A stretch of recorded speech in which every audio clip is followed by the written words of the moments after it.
Hello, everyone, and welcome to A Balanced Life with Dr. Jacquie. Each and every week, we bring you content and information that is surely to allow you to give an opportunity to really set the tone and the pace for daily living. Today, we're joined by some amazing guests who will enlighten us, inspire us, and share with us how to really get on a level playing field. Honestly, if you're doing what you've always done, then chances are you're getting some results that may look similar to the thing that you've always gotten. Now, that could be on the positive or the negative side of the spectrum. We want to do today a mid-year checkup, and we're joined by three amazing coaches: Charlotte Avery, family strategist; Pastor JT, faith and wellness coach; and Dr. Tierney, the level up coach. Welcome in, everybody. How are you doing today? I'm doing great. Hey, Dr. J. It's good to see everyone. Let me tell you, as we get into this mid-year mindset, we're at July. Can you believe we've come 6 months through the year already? I can't. The time's gone by too fast. Wow. I know, it's going super fast. And, as we think about what this is going to look like for people, and we're saying, hey, it's mid-year, how are your relationships going? How are your business projects going? What does it look like for you to really, take stock in who you are as a person?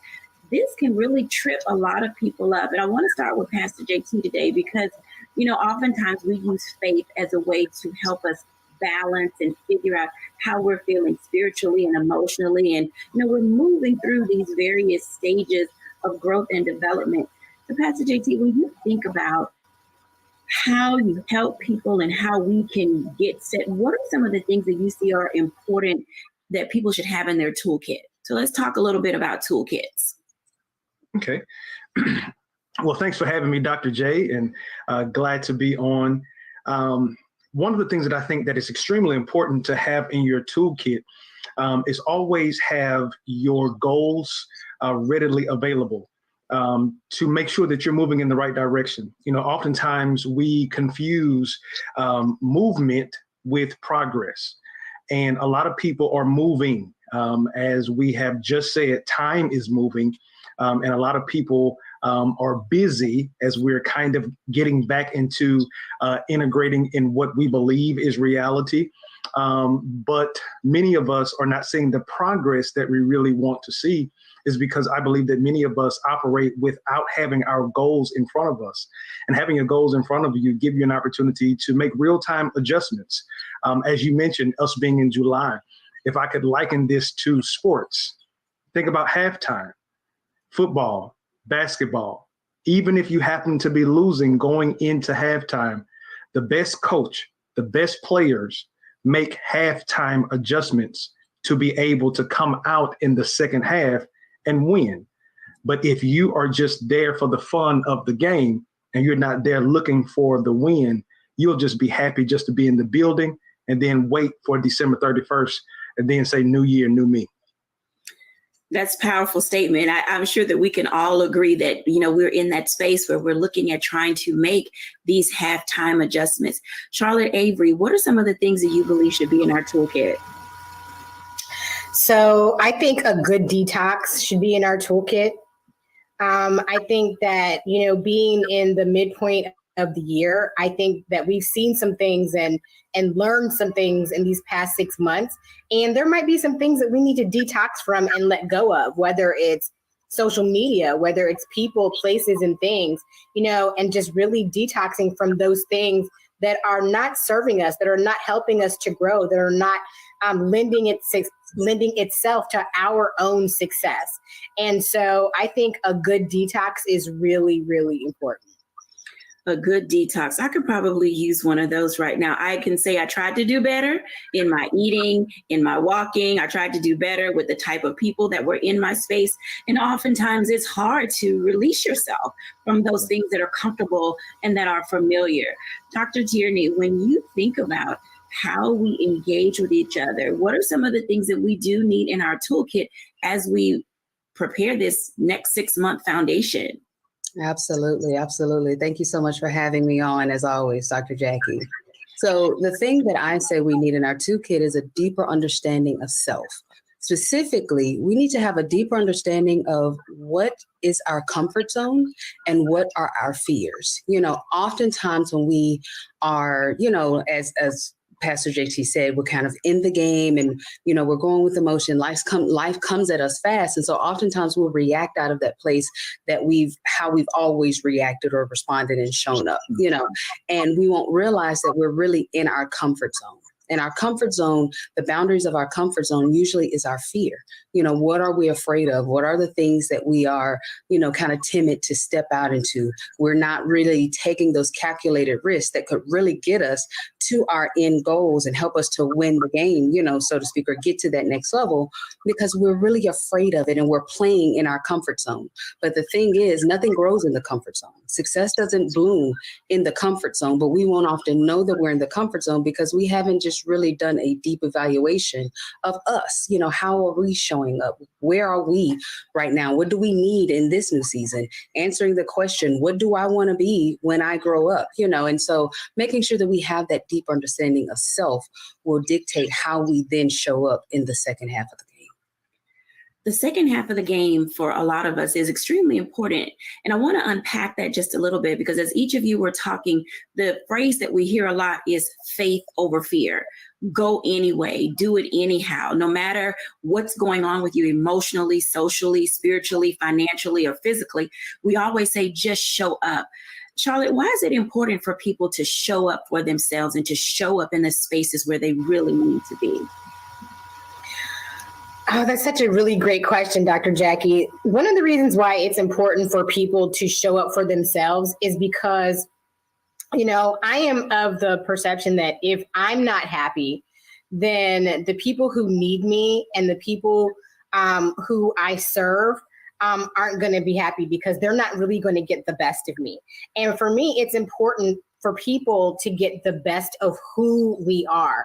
No, we may not always be in our optimal levels, but as we are serving our families, as we're serving our clients, as we're, serving our audiences, it is so important for us to be emotionally well people, to be emotionally intelligent people, and to really, deep dive into who we are so that we are clearly aware of self, knowing that, as I am pouring into me, and the more I pour into myself, the overflow of the joy and the abundance and all of the positive things that I'm doing that's taking care of me is then going to pour out onto those who I'm serving, whether it's my children, my spouse, my clients, just all the people, and so we need to take a really good look at ourselves, but we also need to make sure that we're full of abundance and joy and happiness and things that really fulfill us so that we can also, fully function purposefully out into the world. Pastor JT, this deeper dive that we're asking people to take, how do you select where to start? Because oftentimes figuring out how to prioritize first, second, third, relationships, money, family, it gets tricky. What do we do? I think I go back to what Dr. Tierney said about self-awareness. I think we get so busy in being shaped by others, being influenced by others. I mean, you think about it now on social media. It's a whole business model of people being influencers, and their job is to influence culture. And we spend the bulk of our lives being pushed and pulled and prodded by other people, other people's expectations, other people's thoughts. There are so many kids now who have grown up and who are probably in debt with student loans because they spent time on a campus going after a degree that maybe their parents wanted them to have. And again, I believe that it boils down the optimal thing is self-awareness. Because if you don't know who you are, the danger of it is you'll become like Play-Doh. And I'm showing my age, but back when we were children, we played with Play-Doh. And you can make Play-Doh into whatever you wanted it to be. You can make it into a flower pot. You can make it into a person. You can make it into a ball. You can make it into a bat. But at the end of the day, no matter what you made it, it always had your fingerprints on it. And the dangerous thing is that somebody else's fingerprints are on you, making you be something that you don't even really want to be yourself. Ooh, y'all better hold on to that. I hope you guys are taking notes out there. Dr. Tierney, that was a whole mouthful that he just said. But when we consider all of the options and opportunities that are out there for us, how do you pick the one? So this is actually one of the first exercises that I do with my coaching clients, and they hate it. I'm just going to tell you. And I ask a simple question, who is Dr. Jackie? Who is Pastor JT? Who is Charlotte? Don't tell me the roles. Don't tell me the titles. Don't tell me what you do. Who? We get so wrapped up in what we do. And I love what Pastor JT said about the Play-Doh, because that's what we end up doing. We become whatever it is that we think we need to do. And I get clients all the time, just help me do this. And so I pull them back into the who, because the essence of what it is that you were designed to do, what you were created to do, what you are uniquely gifted to do is locked in your who. But if we don't spend that time tapping into who we are, then this is really just a ripe breeding ground for that fear that we were talking about earlier, because you're afraid because you're not measuring up to what they're doing or who you think that they are. When if you're really just so wrapped up into discovering who you are, then you won't even care about what they're doing or who you think, that they are, because you'll be busy discovering who you are. So that's really the jump off point that I use for my clients in order to get everything that you want in the external. It all comes from that internal place of discovering who you are. I hope that everybody is out there taking notes, putting it in their pen, pad, their digital devices. When we come back after the break, we're going to talk about a few things that are sort of tripping us up, because as I think about how I move into this next half of the year, I have literally heard 3 things that were spoken. I need to take a self-assessment. I need to look at how to detox my life, but I also need to figure out how to have a halftime plan. When we come back after the break, we're going to unpack this and do a deeper dive into how do we move ourselves forward into balanced living, up next after the break.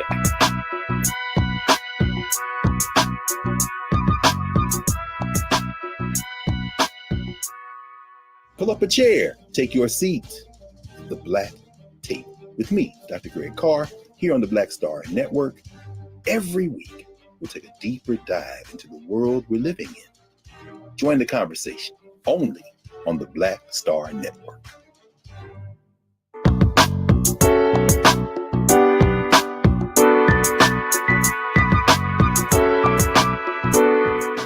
Welcome back, everyone, to A Balanced Life. And as you have heard, there are certain things in life that we need to place ahead of other things. I know it's not easy. You've got 1,000 things on your plate. You've got spouses, you've got significant others, you've got kids, you've got parents, you've got grandparents, you've got big plans for your life. This is a great time to do a mid-year checkup, figuring out where you want to go, what your life should look like, and how do you design it from this moment on. Welcome back, everyone. I tell you the truth. It is literally mind-blowing to me, the amount of things that I now have on my plate, even in the midst of this pandemic.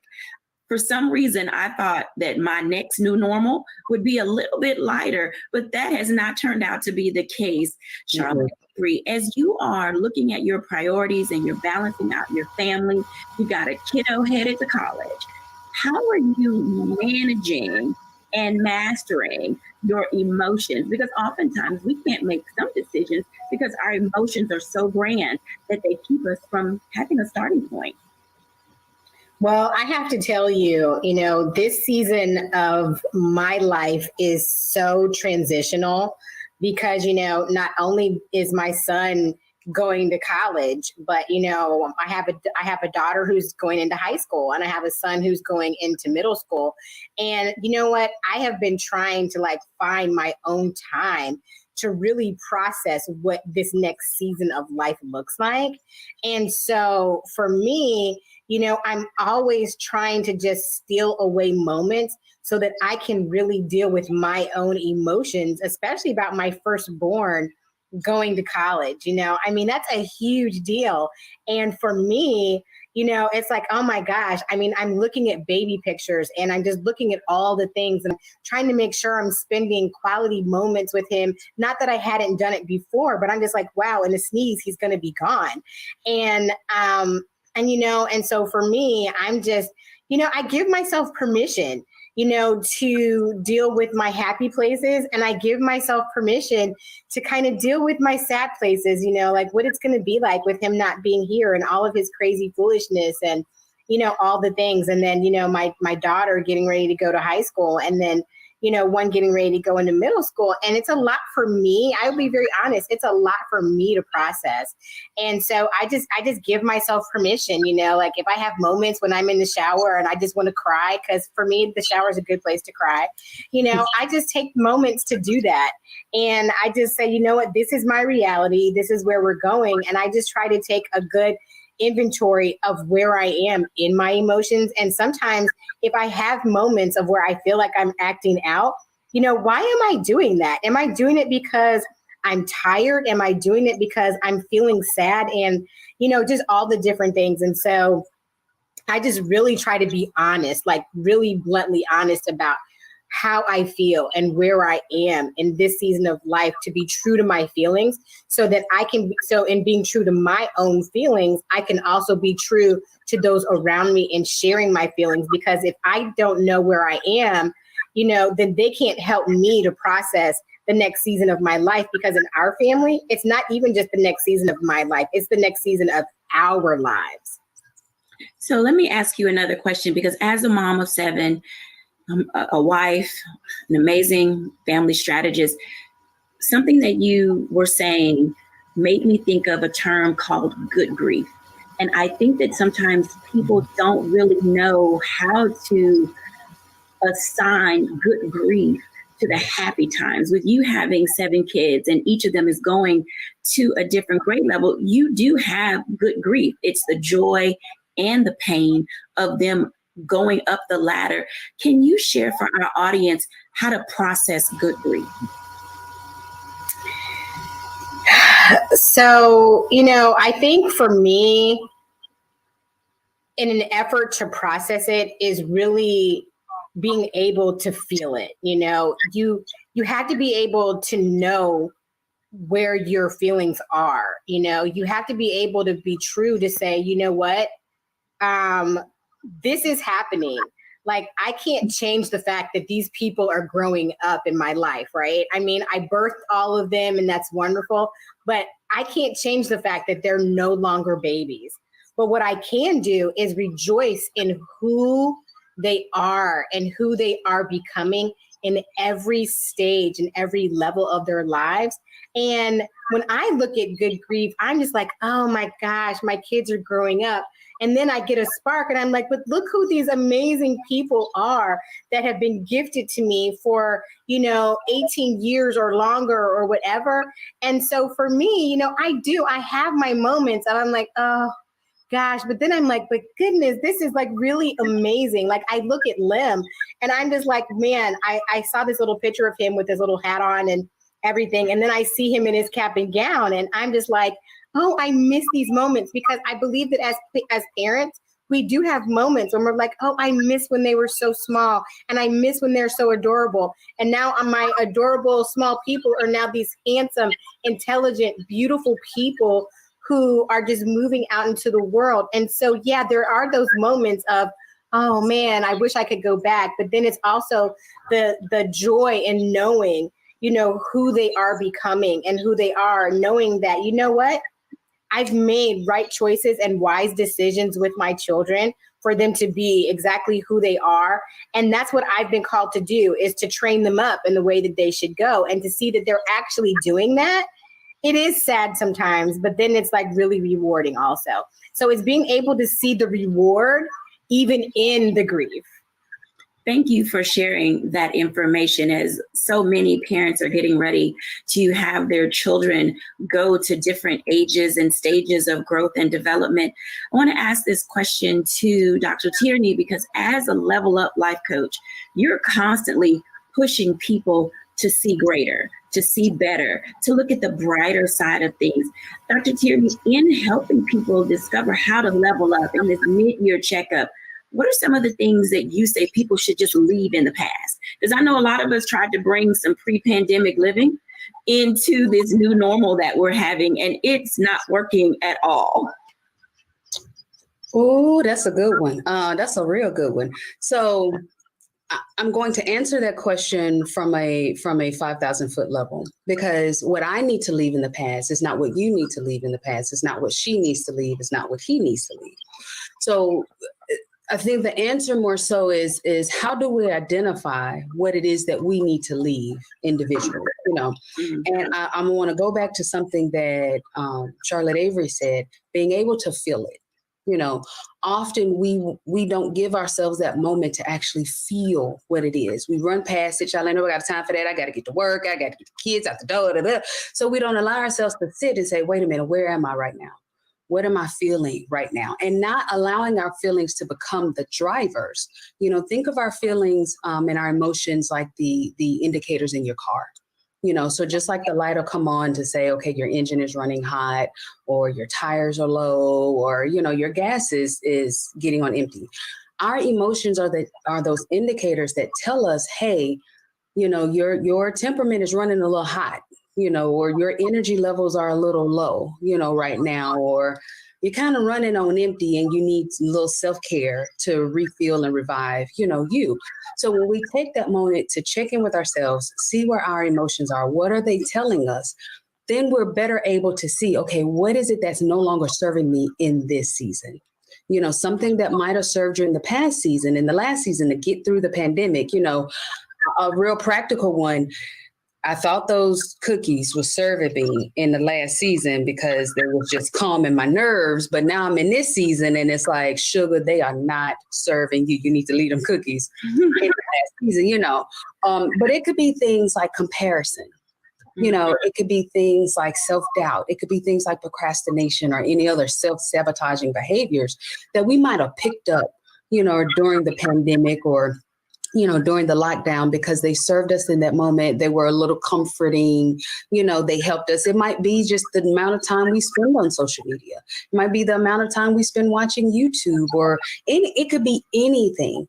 But the thing that we have to do is do that assessment, see what are you feeling right now? Is that thing serving you, in this season? And is it serving you to help you to get to where you want to go? So going right back to what Pastor JT said, if you have your goals set, and you know exactly where it is that you're wanting to go, then is that thing helping you to get there? Those cookies were not helping me to get to my goals. So I had to let them go, But is that comparison helping, or is it a hindrance?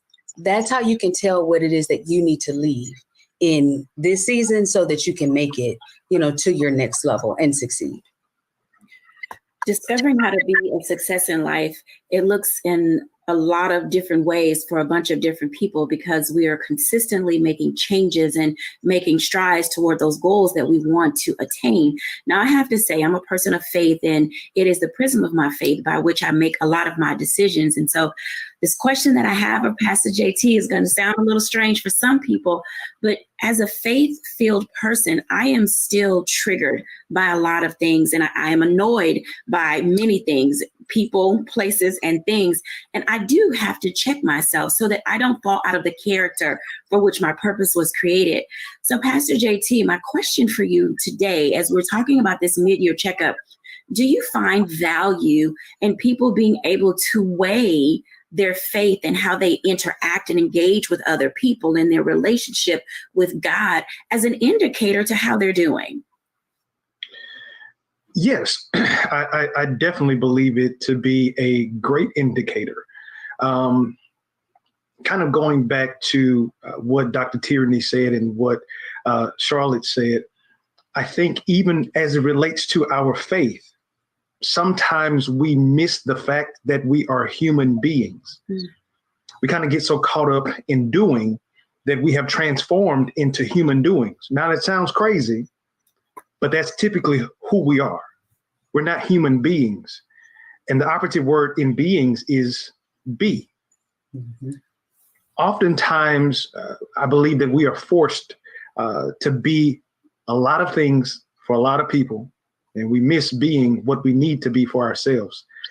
And then that's dangerous, because now we get to those moments where we are tiptoeing at that verge of possible explosion, or that verge of possibly releasing something that we have been saved from, but we still know the address of how to get back to it.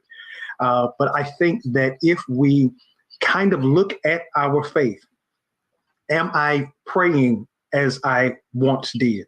Am I meditating as I once did? Am I reading as I once did? And then I start to ask myself, has this distance from my daily practice of wholeness and well-being and spirituality, has that taken me away from a place to where I'm now off center? And it's almost like, from a person of faith, being in line with our faith is almost like a car being aligned.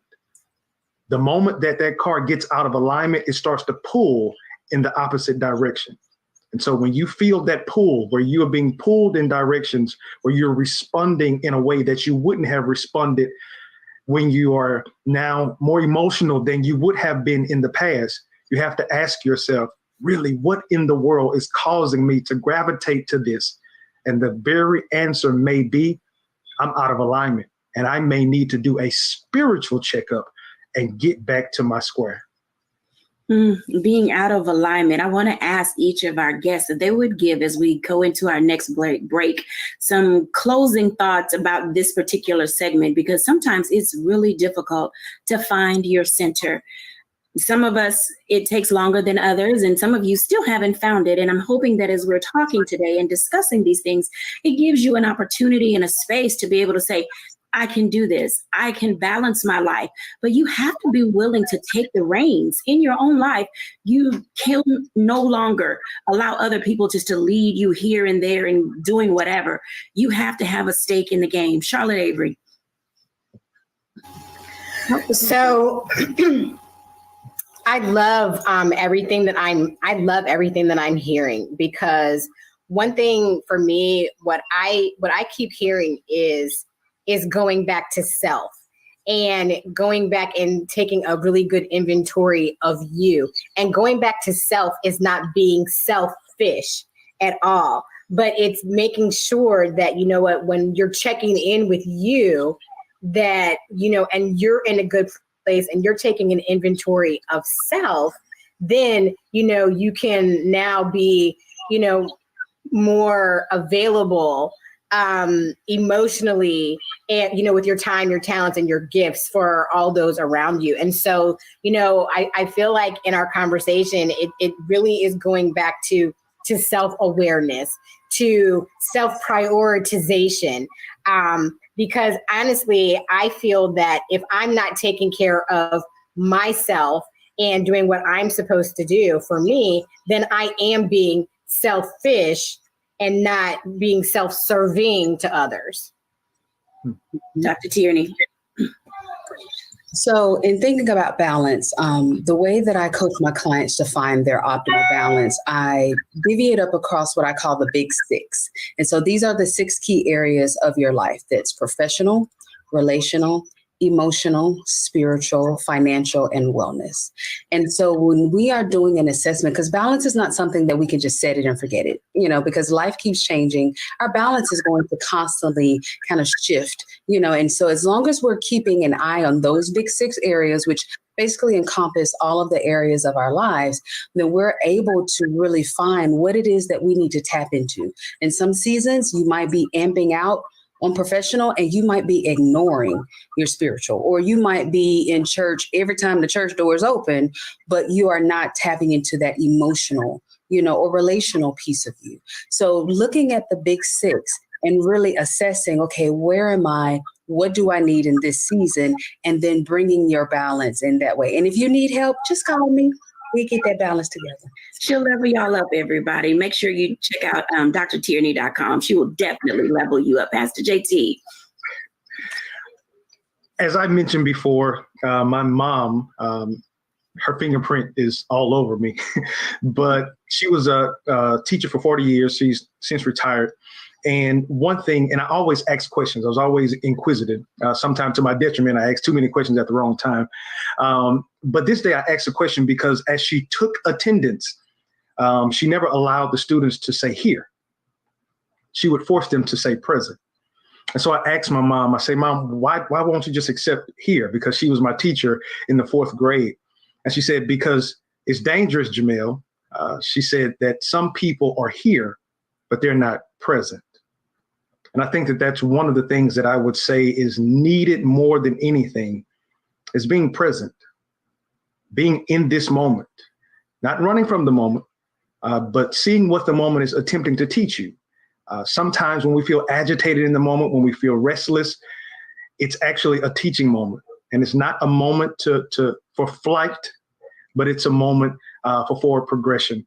One of the things that I've mentioned before is that we put a lot of focus on mental health awareness during that mental health awareness month. And really all we do is come out with a ribbon, and then we go back and we act as if that those issues aren't still there. But oftentimes when we are hard pressed to really find ourselves being present, we found ourselves too far in the past, or we found ourselves too far in the future. And one way that we're able to see those play out from a clinical standpoint, I believe depression has us in the past attempting to right something that happened that we really don't have access to, or guilt typically is in the past, or we're submerged with anxiety, which is living too far in the future. But I believe that if we get present and just live in the moment and allow what we have learned to help us in the moment, it will prepare us for the moments as we move forward. Absolutely. This talk has really enlightened me about a few things. And as we prepare to go into the break, please remember that self-care is not selfish, that having a level of self-awareness allows you to engage with yourself more frequently and more often. But most importantly, making certain that we are aware that mental health is a daily journey. When we come back after the break, I want to take a serious pause because, there's some things that we've been delivered from that we seem to keep going back to when we're back after the break.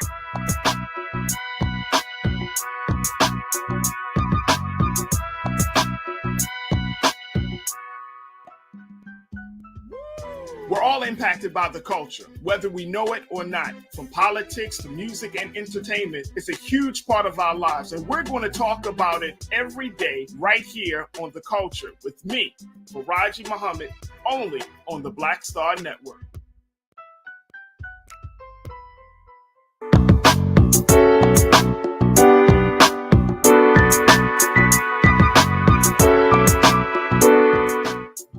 Welcome back, everyone, to A Balanced Life. And I'm going to tell you, this conversation today has been eye-opening. Literally, we do get too comfortable in new comfort zones.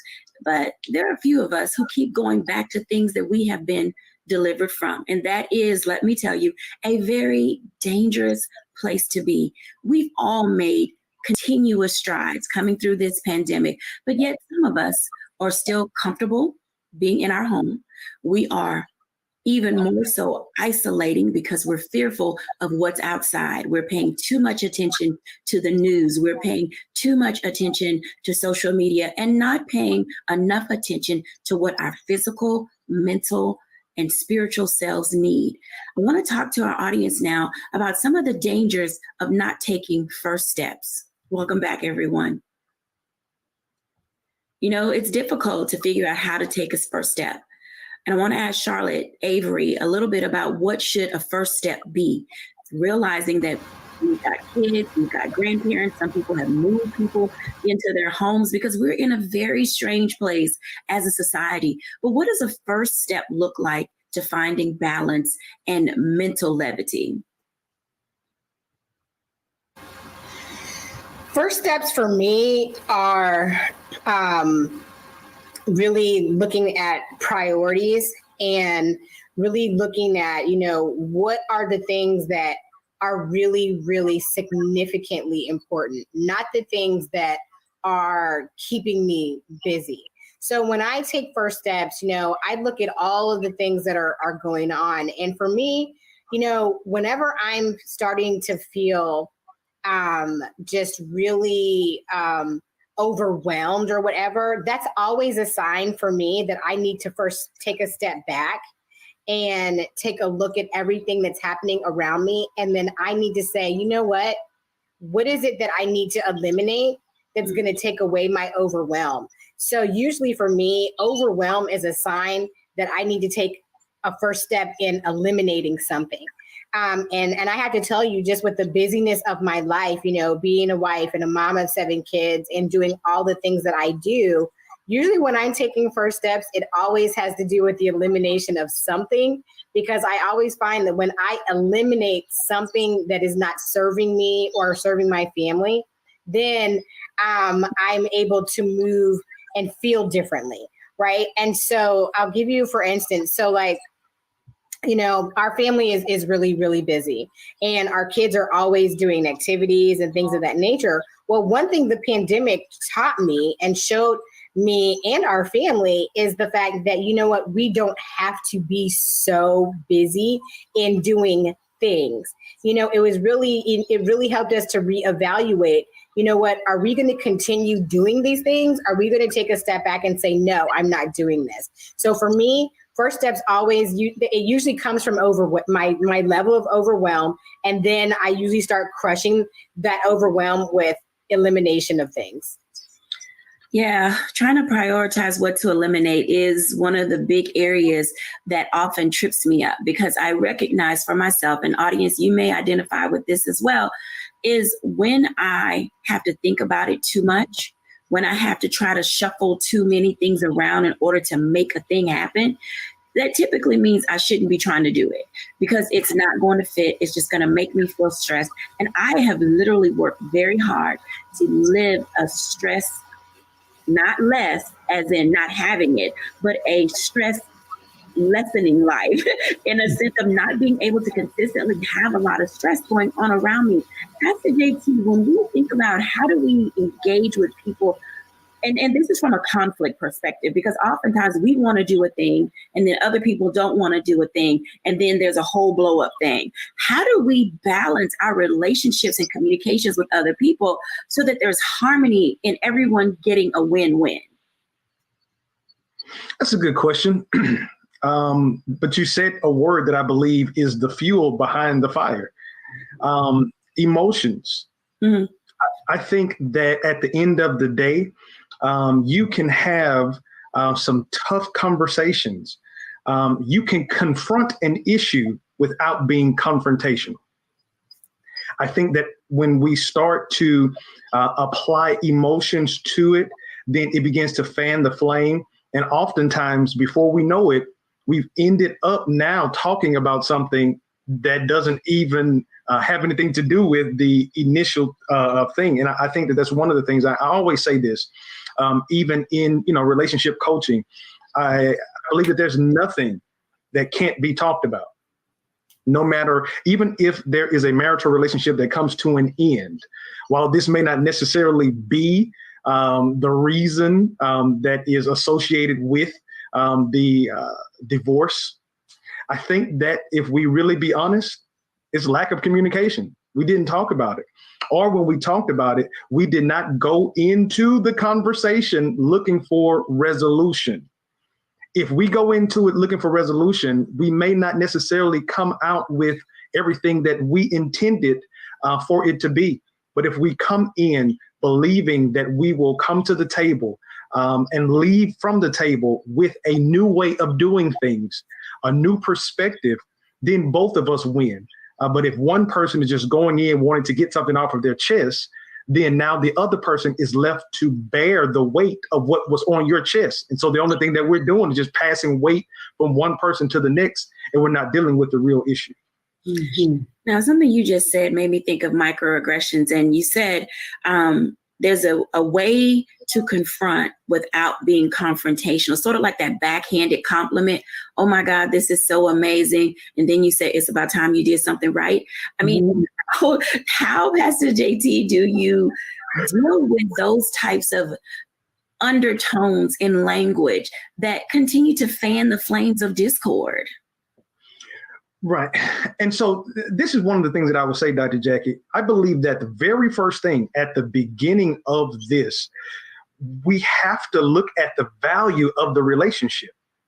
Because now if we are already in a relationship where our presence is devalued or undervalued, everything that we say now is going to either be received in a problematic way, or it's going to end up with us being confrontational. When you value the relationship, you got to think about it.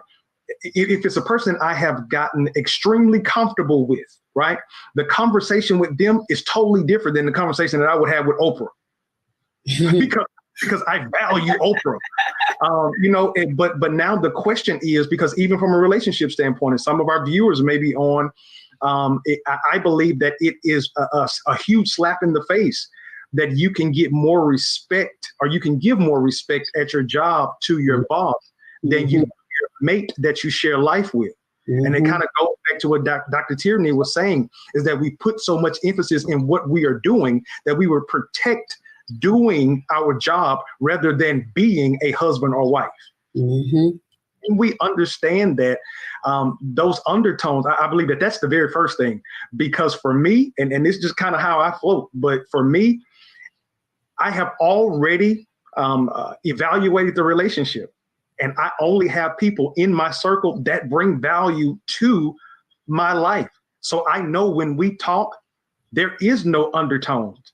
They're helping me to get over some things in life and get through some areas in life. So the very first thing may have to happen is, who have you allowed to have access to your bowl of Cheerios that can talk to you that way in the first place? Now, that's a powerful statement, because you do have to have people in your space where you're able to say, okay, give it to me, like just literally let me have it, and you not be offended, because there's no ulterior motive in that relationship.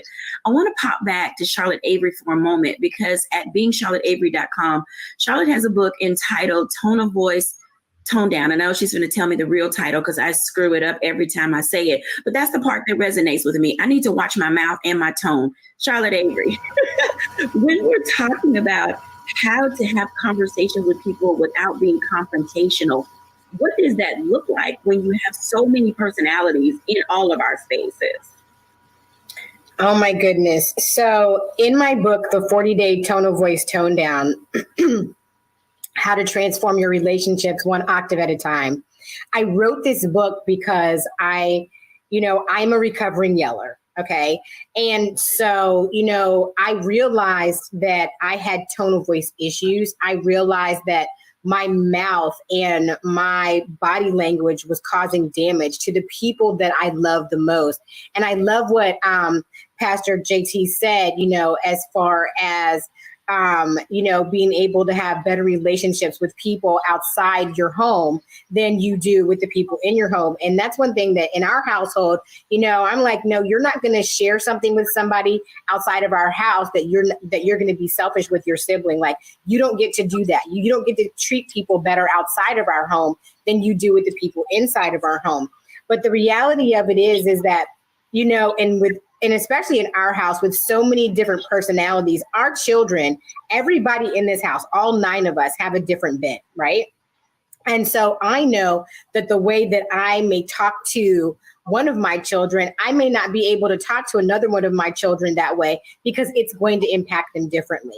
So in our home it's loud in here. The volume can be out of control sometimes, but I always have to remember, who I'm dealing with and how I'm dealing with them, knowing that I can't deal with everybody the same way. I can't talk to everybody the same way. I can't discipline everybody the same way, because everybody has a different bent. So for me, I'm always asking myself, first of all, am I treating everybody in this house the way that I want to be treated? Am I respecting everybody in this house the same way that I want to be respected? Because as parents and older people, sometimes we can kind of have power struggles with our kids, because I am older, I've lived this life longer, and I'm taller than you. That's not my story anymore, because there's only 2 people in this house who I'm taller than now, right? So when it comes to these types of things, I always have to remember, who I'm dealing with. Am I using sarcasm? Am I yelling? Am I being too hard, with somebody? And then the other thing that I wanted to mention is, when it's talking about people differences and things of that nature, I heard Les Brown say this one time. And so this is something that I've taught my children when it comes to dealing with people. And this even deals with dealing with people in our home is, are you practicing OQP? Are you practicing OQP? Only quality people. Because if you're dealing with only quality people, then like with Dr. Jacquie, what you said, as far as, being able to have the people in your life who can just give it to you and tell you the truth, those are the people. If they're only quality people, and if you're only a quality person, then you will be safe getting that constructive criticism or somebody telling you about you. And so in our household, like my children, I give them permission to tell me about me as long as they're being respectful, because I know that they are quality people. One, because I've trained them and raised them to be that, but they know that I want what's best for them, and they want what's best for me too. I think that everything that you said is extremely important, and it lends to this conversation about how to have relationships, our children, our loved ones, the people that we have in our family, and even people some outside of the family. They're not cookie cutter models. We have to be intentional about how we relate and engage with other people. It helps us to have that level of balance, that when we're walking into another person's space, we know exactly how to treat them. Dr. Tierney, when it comes to treating people the way they need to be treated. It can be delicate because oftentimes people don't see us in the light that they should. But in your work in dealing with individuals, not only in teaching them to level up, but having self-awareness, helping them take this really close introspective look, how do you guide them to gauge who's good for them as you're growing them to the next stages of their life? Mm-hmm. Absolutely. So one of the things that I tell my clients and I teach my clients is that we shape people's listening for us. Okay? So the key thing here is how you treat you is how you will treat them. And it is also how you will allow them to treat you. So if I have this negative self-talk and, oh, you're not enough, you're ugly, you're this, you're that, then that is what I will pour into other people. And that's how I will then handle the people that God has gifted to me. Because sometimes we have the right people around us, but we'll mishandle them. You know, in other instances, if that's my negative self-talk and then someone comes along and they're like, yeah, girl, you need to lose some weight. You need to, you know, I won't know that that's a toxic person because they're in agreement with what I'm telling myself, you know. So it all goes right back to what we were saying earlier. And you have to look at you. How are you talking to you? How are you handling you? And earlier, Jackie, when you said about, Dr. Jackie, when you said, when we will start on something and then it's like, we'll go back to how things, you know, used to be or how we were before. You know, we have to understand that when we're in that transition, we're transitioning from the old, what we've done for years, you know, to the new, what we want to do now and thrive and getting to that next level. We have to understand that we're in this transition where we're fighting against something that we've either done, told ourselves, allowed for years. And we're going into this new space that's unfamiliar. It's uncomfortable. We're not quite sure what's going to be over there. And so sometimes our default is to go back. You know, it's the devil's, you know, right? You know, so I'll go back to that thing because at least I understood it. At least I had friends. At least, you know, I had a boyfriend or whatever it is. We'll go back to that place instead of pressing through that discomfort in order to get to that next level that you really want and that God intended. I talk about this I dedicate a whole chapter just to talking about friends, you know, and the people that you allow with you on your level up journey, you know, and this is critical because when we don't have the right people around us or when our picker is broken because we haven't done our internal self work and we have the people around us that we don't need to have around us, not only will it mess up our balance, it will mess up our journeys to getting to that next level and it will make it harder for us, you know, to get there.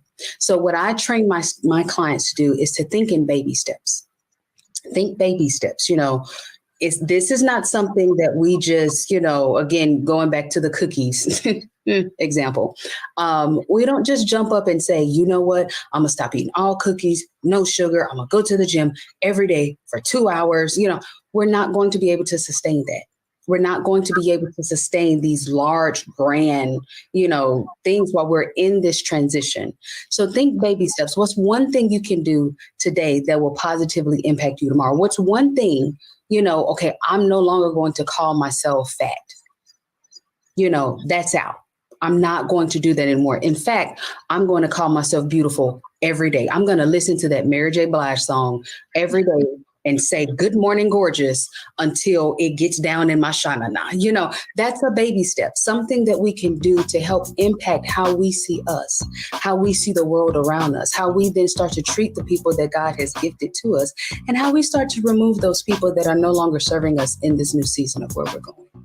Thank you for sharing. When we come back after the break, we're going to allow the group to give us an opportunity to give us a takeaway that you can put into your toolkit so you can launch into living a balanced life when we're back after the break.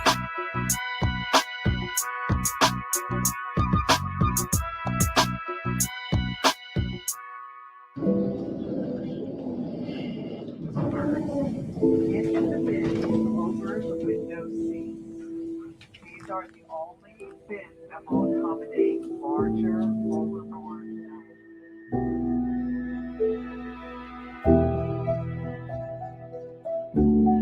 They put 10 in here? 10, and you don't come out till you die. And you eat every 10. Oh my God.